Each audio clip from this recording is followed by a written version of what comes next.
siga, curta, compartilhe e clica no sininho para mais vídeos. Sabe aquela história de que camisa pesa, de que torcida ganha jogo? Pois é, no futebol sul-americano nem sempre é bem assim.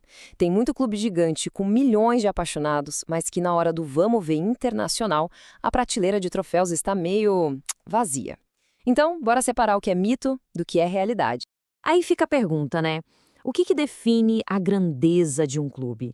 É só ter uma torcida imensa, uma história de 100 anos? Ou será que o que realmente importa são as conquistas internacionais, aquelas que colocam o clube no mapa do mundo? É por aí que a gente vai. E a resposta para isso, olha, não é uma listinha simples, é mais como uma pirâmide.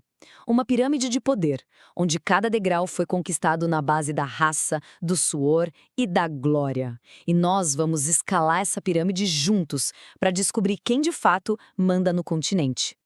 Beleza, então. Vamos começar a subida. O primeiro degrau, a base da nossa pirâmide, tem uma regra de entrada bem clara.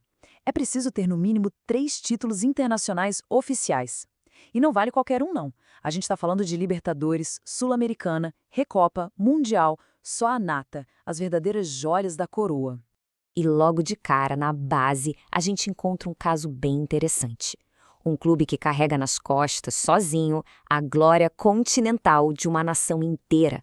Lá do Chile vem o Colo-Colo, o único time do país que já conquistou a América.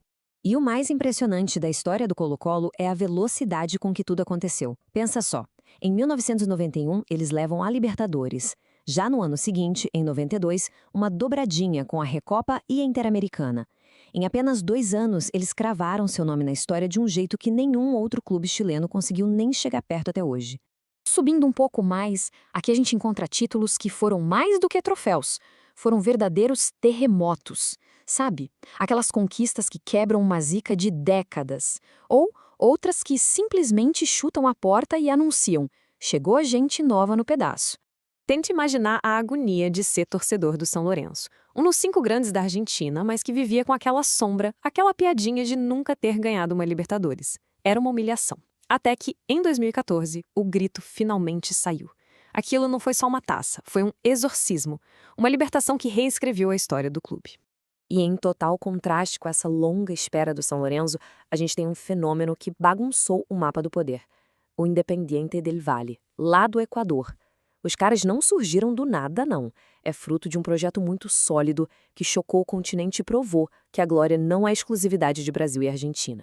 Dá uma olhada nessa lista. 2 sul-americanas e uma recopa num piscar de olhos. Eles viraram aquela pedra no sapato dos gigantes e mandaram um recado bem direto. Poder na América do Sul não se herda, se conquista na bola. Ok, agora o papo fica sério. Chegamos numa parte mais alta da pirâmide.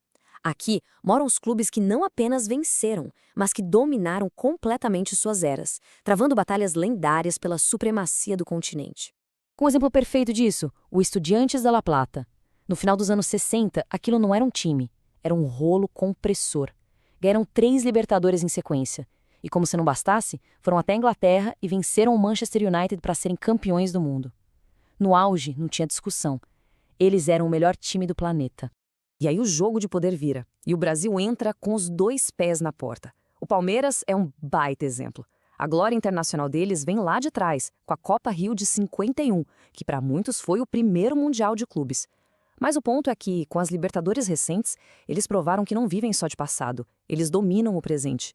Mas se o assunto é domínio brasileiro, por décadas e décadas, um clube foi a régua, o padrão a ser batido. O São Paulo Futebol Clube. O tricolor construiu um império internacional que, por muito tempo, parecia simplesmente inalcançável. Pensa comigo, 3 Libertadores, 3 Mundiais, 2 Recopas. A lista é longa. A soma total? 12. 12 títulos internacionais. Por anos, esse número foi o topo do Everest do futebol sul-americano. É um número gigantesco, não dá para negar. Mas será que ele garante o lugar mais alto da nossa pirâmide? A resposta, olha, talvez te surpreenda. Bem-vindos ao topo, ao último andar. Aqui não estão os clubes que só venceram. Aqui estão os verdadeiros impérios, os times que definiram a própria história do futebol sul-americano. E aqui em cima, a gente encontra o River Plate, especialmente a máquina do século XXI montada por Marcelo Gallardo, e o ápice dessa era, claro, foi a final de 2018 em Madrid. A final eterna. Vencer o Boca Juniors na maior decisão da história não é só um título, é a glória para sempre.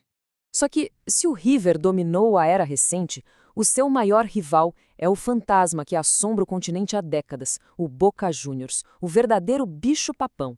Um clube cuja camisa parece pesar uma tonelada, especialista em transformar qualquer estádio num inferno e que tem no DNA a arte de vencer finais.